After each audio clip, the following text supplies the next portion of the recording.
Assalamualaikum warahmatullahi wabarakatuh. Waalaikumsalam. Selamat malam Pak To. Para pemirsa sekalian, jumpa lagi dengan saya di Siluet Malam. Siap. Jadi ini kisah-kisah tentang dunia mistis apa yang dilakukan oleh Pak To terkait dengan ritual-ritual yang keinginan dari Pak To untuk melakukan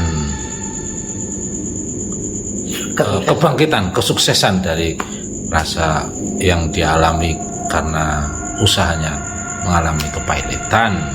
Ya, teman-teman, jadi ini Pak To ini akan menjelaskan ritual-ritual atas apa yang pernah dialaminya.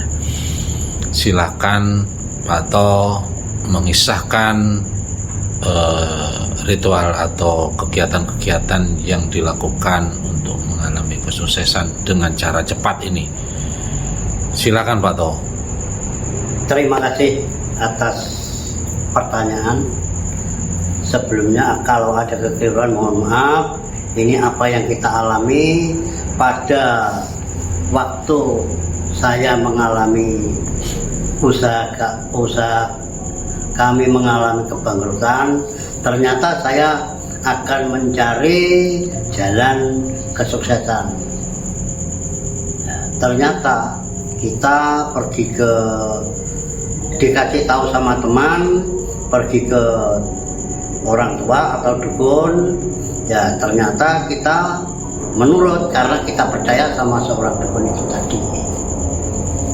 Ternyata setelah itu kita diberitahu, disuruh beli pusaka.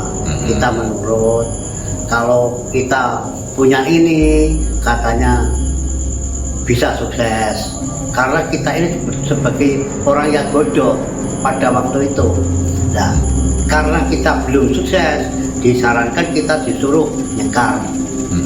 Beli pusakanya apa itu Pak To? Ya pusaka keris. Ya keris itu katanya bisa sukses. Ya kita sebelumnya kan bodoh pada waktu itu. Ya. Nah, kita nggak berhasil, disuruh nyekar. Ya syaratnya nanti kalau sudah sukses. Sebentar Pak To. Itu tadi disuruh beli keris, terus kerisnya diapain gitu? Kerisnya itu ya disuruh taruh di rumah. Disuruh nyekar. Nanti kalau sudah sukses disuruh nyembelih kambing. Ya untuk hajatan di situ, di makam itu. Di daerah mana Pak itu makarnya? Itu daerah Lemabang ke utara, daerah Pajaran. Mungkin Kelangon masih ke utara lagi. Itu daerah Kelangon. Di situ terus saya disuruh nyekar di situ. Selang beberapa hari kita disuruh lagi ke Gunung Pandan. Ternyata di situ saya disuruh berdoa. Di situ ada gua kecil.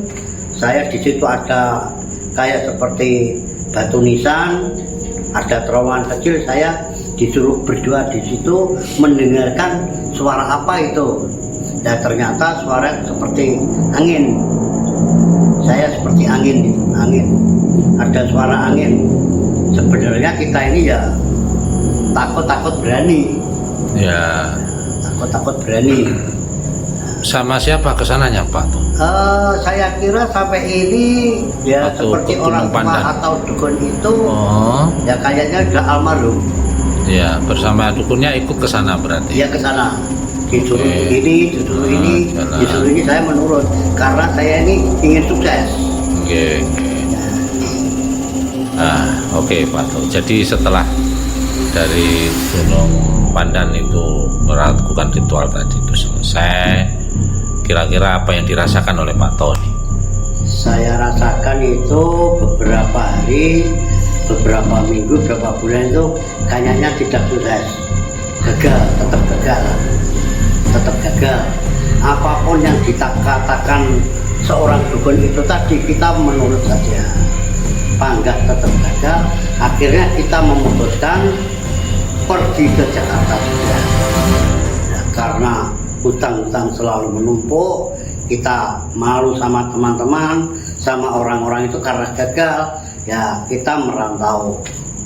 Setelah itu beberapa hampir 2 tahun saya di Jakarta itu, ya di sana kerja, saya tekuni mana yang salah untuk saya, mana yang betul untuk saya. Ternyata berhubung hutang-hutang itu hampir selesai, hampir lunas, kita pulang lagi ke Nganjuk, ke kampung itu buka usaha lagi. Alhamdulillah, saya dulu itu memang salah yang apa yang kita lakukan. Terus saya tetap buka bengkel, akhirnya saya bisa merasakan, wah lebih baiknya kita harus minta kepada Yang Maha Kuasa. Sholat terutama. Nah ini kejadian. Ya kejadiannya. Sholat terutama. Dan ini punya kejadian katanya sholat. Waktu itu sholat malam ya Pak? Ya pada waktu itu sholat malam di masjid. Malam, di masjid. Okay. Mau subuhan itu kayaknya ada yang dampingi saya itu. Jelas ada yang ya tidak 1-2 kali, malah sering kali. Oke.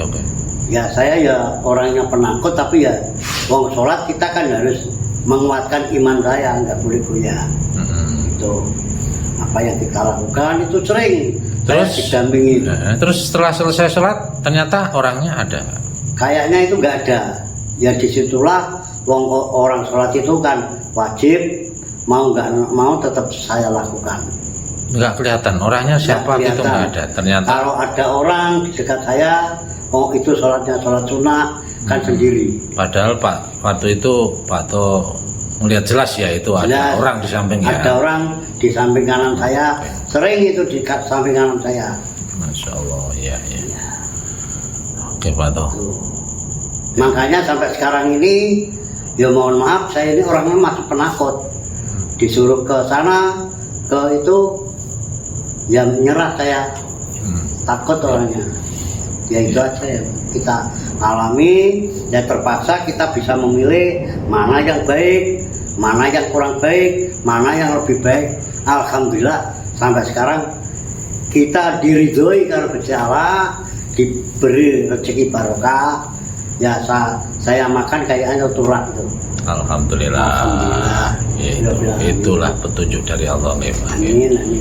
Dapat rahmat, dapat petunjuk, dapat hidayah dari Allah itu yang luar biasa. Dulu itu saya disuruh sholat aja nggak mau, keluar sore itu, ya keluar sore entah kemana-mana itu nggak ada tujuan loh. Kalau sekarang kan waktunya maghrib mau keluar aja takut. Ya. Karena ada panggilan sholat itu tadi. Amin. Alhamdulillah. Ya itulah sekelumit cerita Pak Tolas, pengalamannya bagaimana jatuh bangunnya Pak Tolas. Ya, amin.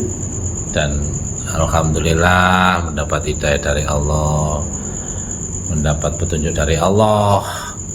Yang penting itu ya Pak Tolas, ridhoni Allah kita. Amin. Baik Pak Tolas, terima kasih atas ceritanya, kisah nyata dari Pak Tolas ini. Mudah-mudahan bisa menginspirasi kita semua. Amin. Assalamualaikum warahmatullahi wabarakatuh. Waalaikumsalam.